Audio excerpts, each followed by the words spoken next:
Let me share a small analogy here. All of you would have played the throw ball, right? You throw the ball on the wall, ball comes back.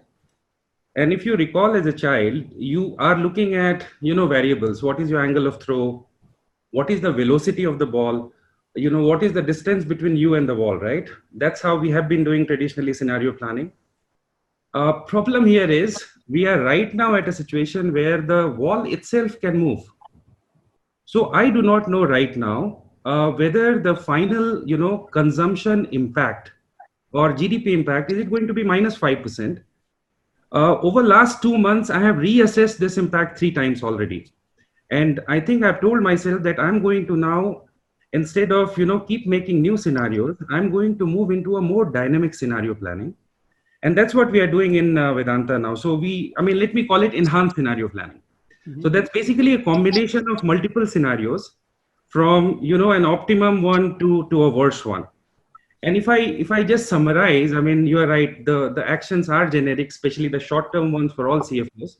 So clear focus is on conserving cash, which will include, we are looking at long-term capital commitments.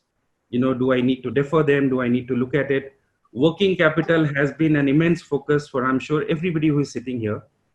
Non-essential spends, a situation like this, suddenly, people talk about what is discretionary, what is not discretionary. So all short-term actions around conserving cash, maintaining liquidity, reassessing, where consumption could actually slow down. Do you have alternate markets and customers?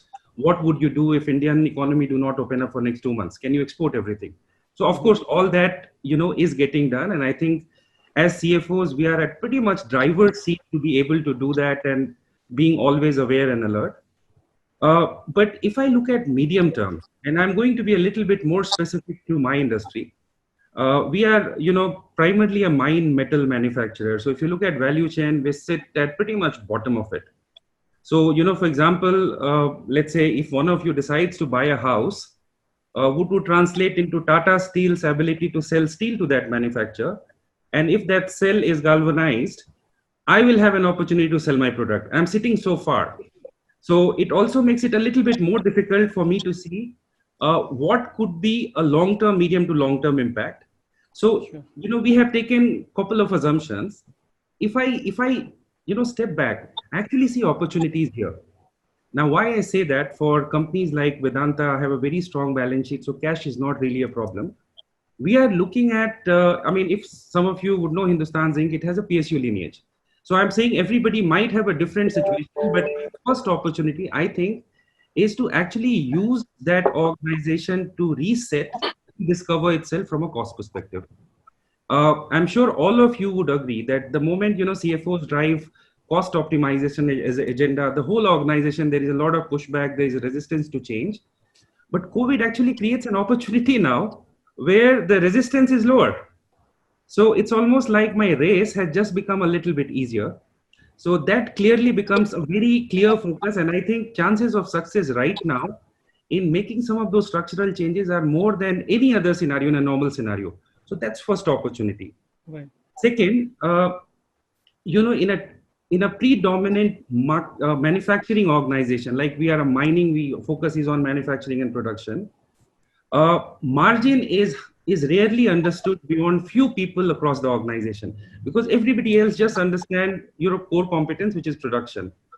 I think it's a great opportunity to drive a margin mindset, and something, again, we are building on.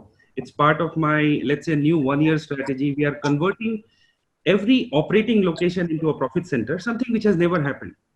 And I think in the long term, this is going to create very significant value. And the last is on indeed capital allocation. Everybody is looking at it. We are looking at, what kind of investment should we be doing now? What can be deferred, should be deferred. But, the kind of cash we are sitting on, and I'm sure every organization has different balance sheet. We are also looking at, opportunity, can we grow faster, organically or inorganically? So it's a very interesting situation to be in, and I'm looking forward, except that my scenarios are not fixed anymore.